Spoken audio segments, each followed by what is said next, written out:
So take yourself back to 2013 for a second.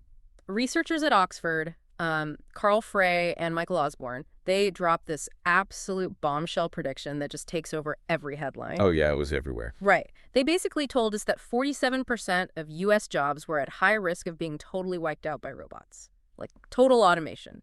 The end of work. Yeah, the classic doom and gloom narrative. Exactly. But, I mean, fast forward to today. We are in 2026. You are likely still clocking in, your office is still open, and, the so-called robot apocalypse really just looks like a super aggressive software update. So why were the brightest minds in economics so wrong? It's such a great question. The narrative back then was essentially this countdown to human obsolescence. They were looking at raw computational power and just assuming it would map directly onto human labor. Like a one-to-one replacement. Right. But the reality we're actually living in today based on current labor market data is just so much more nuanced. We didn't get replaced. We got reorganized. Reorganized. Yeah, I mean, the data from 2024 and 2025 actually shows massive employment growth in occupations that demand intensive human judgment. Which brings us to today. Welcome to this deep dive. I'm so glad you're joining us because today we are tearing into this really brilliant paper by Dr. Jonathan H. Westover, and it's titled Designing Work for the Age of AI. It's a fantastic read. It really is. And our mission today is to figure out exactly why that early prediction missed the mark, how the modern workplace is fundamentally restructuring to demand more distinctively human skills, and what this critical shift means for your own career and your organization. Absolutely. Okay, let's unpack this, because if the algorithms aren't replacing us, organizations are clearly doing something else with all this tech. Right. And the overarching theme here is the choice between automating work versus augmenting human capability. Augmenting? Yeah, early on, the instinct was just automation, right? Stripping the human out completely. But the current data overwhelmingly shows that augmentation, using technology to amplify what humans do best, is actually the winning strategy. Which brings up a slightly uncomfortable question, I guess. Because if we are being augmented instead of replaced, we kind of need to know exactly what makes us worth keeping around. Like, why do you and I still have jobs? It's the million-dollar question. And to answer that, we lean on this fascinating 2025 study by Loiza and Rigobon. Okay. They looked at the labor market and actually identified the specific frontiers where human beings maintain a practically insurmountable advantage over current and foreseeable AI. And they gave it an acronym, right? They did. They organized these into a framework called EPOCH. EPOCH.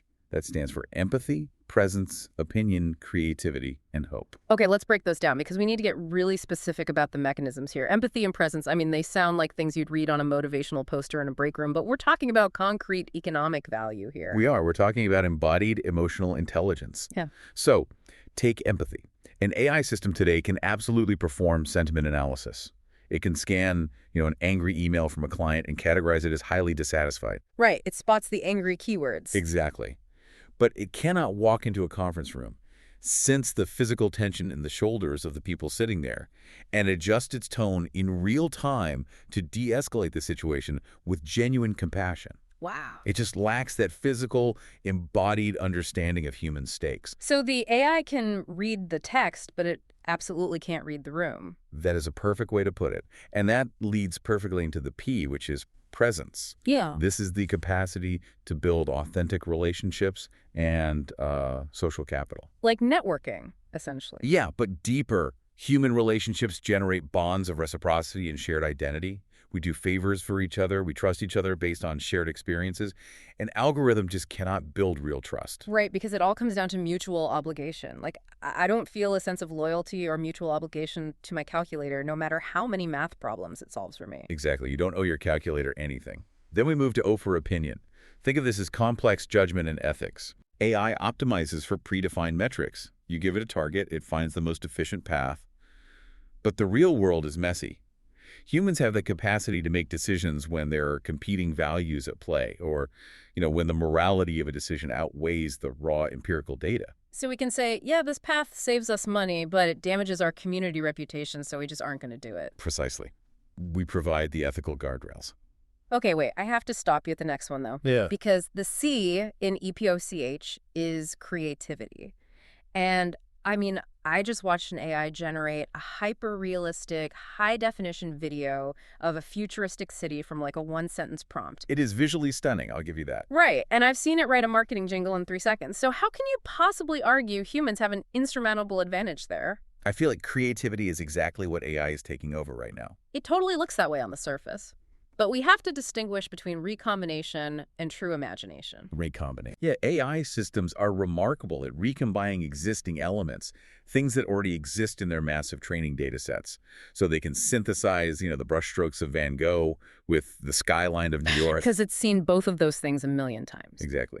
But they struggle to envision completely novel spaces that do not exist yet, or to intentionally break the rules of their own training to create a totally new paradigm. Oh, I see. So it's essentially acting like a master remixer. Like the AI can take every song ever recorded and mash them up in these surprising, technically perfect ways, but humans are the original composers. That's a brilliant analogy, yeah. We don't just generate the notes based on historical probabilities. We invent entirely new genres. And more importantly, we decide why a song matters to our culture in the first place. Like AI doesn't know why a song makes you want to cry. Exactly. The human defines the meaning. The algorithm just executes the pattern. And that meaning-making connects directly to the final letter, H, for hope. Yeah, this is the distinctively human capacity to articulate an aspirational future. It's vision, it's leadership, it's inspiring a team to take collective action toward an uncertain goal and, maintaining their commitment when things get incredibly difficult. Right, because AI cannot lead people through a crisis because it doesn't share the risk. It doesn't have skin in the game. Exactly. What's fascinating here is that those 5 skills, empathy, presence, opinion, creativity, hope they make sense philosophically. But the data shows companies are actually paying a premium for them. Are they really? Because I feel like we constantly hear about companies just wanting more coders and engineers. Well, Loiza and Rigobone found that between 2015 and 2023, roles emphasizing these EPOCH capabilities grew 0.132 standard deviations faster than other jobs. Okay, let me translate that out of academic speak for a second. Basically, for every minor step a job takes toward requiring those human-intensive skills, the economy added something like 12,000 more open roles. Yes. So the market is literally putting a massive financial premium on being human. It really is. Yeah. But to understand how organizations are actually mixing these EPOCH skills with AI today, we kind of have to look at the massive mistake companies made around 2020. Oh, right, when everyone first got their hands on this stuff. Yeah. The early adopters fell into what economists call the automation-first trap. They looked at a business process, and their only thought was, how can we use this algorithm to completely remove the human worker and save on payroll? Which led to some incredibly clunky customer service chatbots and, I imagine, incredibly frustrated employees. Exactly. Economists actually term it so-so automation. So automation, I love that. It's very descriptive. These companies saw very modest productivity gains, but the economic value shifted entirely away from the workers without generating any meaningful innovation for the customer. So nobody really won. Right. But the real damage was internal. Removing the humans caused massive employee disengagement, a loss of institutional knowledge, and a severe drop in the organization's adaptability. When the market shifted, these fully automated systems were just too rigid to adapt. So how are the winners doing it differently today? Because we know something like 72% of large enterprises use AI now. So what is the actual mechanism behind a successful rollout? Well, like we said earlier, the winners are using AI to augment, not automate. Give me an example of that. Consider the medical field, Yeah. specifically radiologists. Oh, right, because the initial fear was that computer vision would just put them all out of work. Exactly. But today, when radiologists use AI-assisted tools, diagnostic errors actually drop by 23% compared to a human working alone. Wow, 23%. Yeah. The AI can scan 1,000 images in seconds and highlight a microscopic anomaly. But, and this is key, the AI working alone isn't as accurate either. It lacks the medical context. Right. The human doctor interprets that highlighted anomaly in the context of the patient's family history, their current symptoms, their lifestyle. Software development tells the exact same story, actually. Like, developers are coding 55% faster with AI assistance.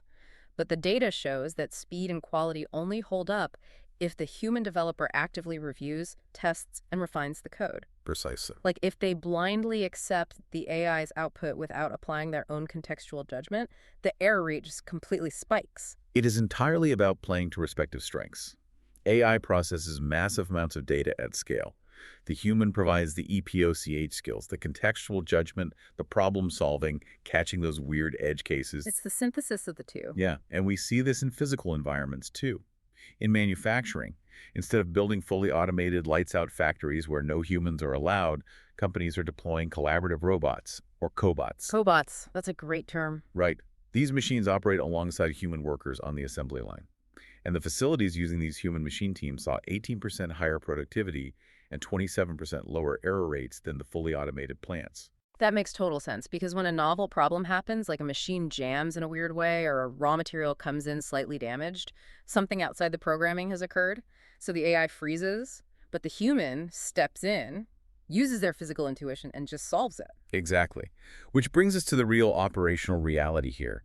How do organizations actually design this? Because you cannot just buy an enterprise AI license and tell it to, go do marketing or run human resources. Right, there's no do my job button. And this is where we need to talk about task decomposition. The fundamental rule outlined in Dr. Westover's research is you do not automate a role, you automate a task. Yes, this is crucial. Every job basically has to be broken down to its atomic level. Financial advisors provide a really textbook example of this mechanism. If a wealth management firm tries to replace its human advisors entirely with an algorithmic portfolio manager, like a robo-advisor, the research shows they suffer client attrition rates 3.2 times higher than their competitors. 3.2 times higher. And I totally get why. Because when the market crashes and a client's retirement fund drops 20%, they do not want a chatbot sending them a PDF about market volatility. Not at all. They need a human being on the phone. They need the E in EPOCH. They need empathy. Exactly. And the firms that decomposed the role figured this out. They audited the financial advisor's day. They gave the AI the tasks of portfolio optimization, tax loss harvesting, regulatory compliance, and market tracking. All the heavy math. Right, the things algorithms do perfectly. Yeah. And they kept the human advisor entirely focused on relationship management, behavioral coaching during those market dips, and goal clarification. And what was the result? Those augmented advisors generated 23% higher revenue per client and achieved 31% higher client satisfaction than both the pure AI and pure human models. That is wild. I imagine e-commerce is a completely different beast, though. How does this look in a purely digital retail environment? Look at Stitch Fix. They're a clothing subscription service, and their model is an incredible demonstration of task decomposition.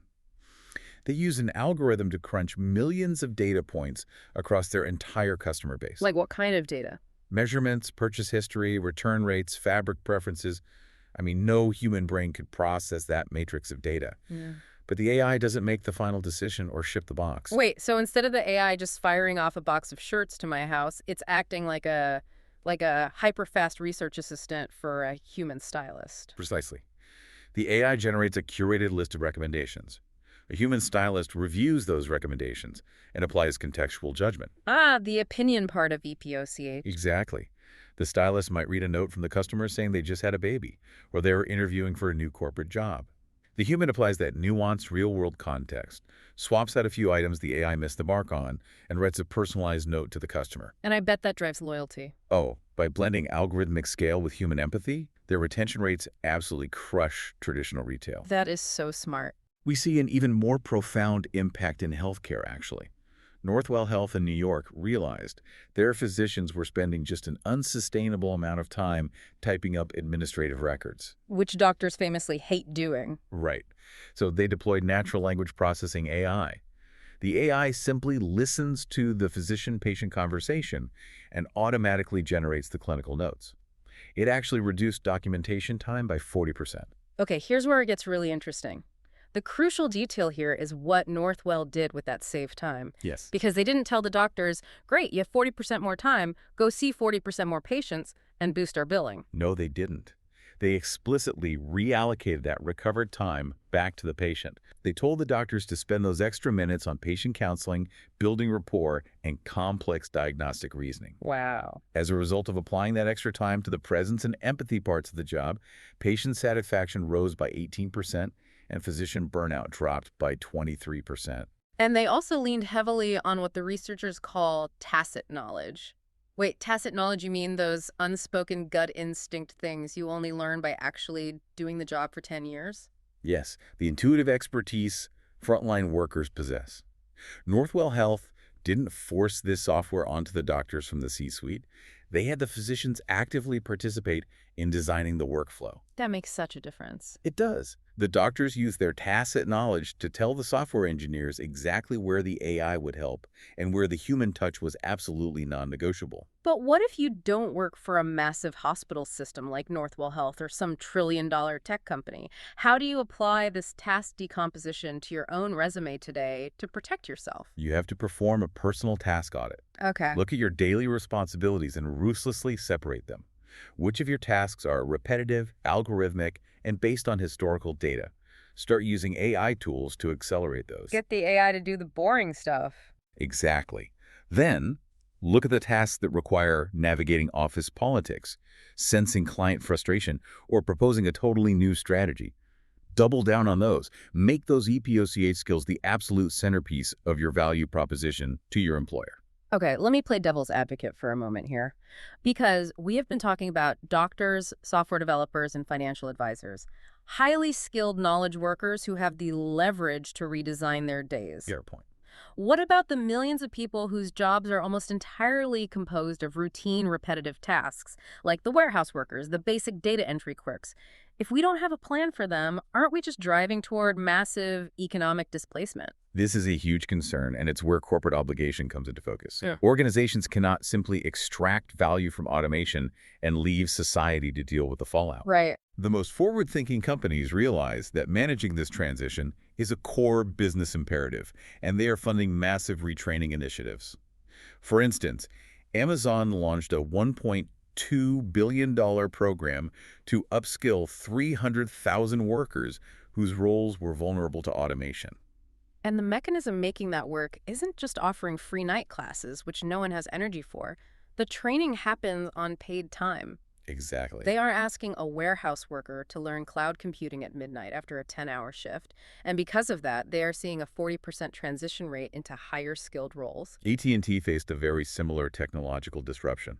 They invested $1 billion in a reskilling program. And crucially, they didn't just try to turn everyone into software engineers. Which wouldn't work anyway. Right. They focus heavily on teaching human-centered skills like design thinking and complex problem solving. By doing so, they saved 50% of their at-risk workforce from being displaced. Alongside retraining, the paper highlights the need for procedural governance. Because when we start handing operational power to algorithms, things can go off the rails really quickly. Governance is essential, especially regarding who gets hired or fired. IBM actually provides a strong blueprint here. They established an AI ethics board populated by legal experts, human resources, and ethicists. A real board, not just a PR thing. Right. This isn't a rubber stamp committee. At one point, they analyzed an AI employment screening tool they were developing, identified potential risks of bias in how it evaluated candidates, and literally halted the deployment. Wow, they just pulled the plug. They sacrificed immediate speed to market to ensure their hiring infrastructure remained fundamentally fair.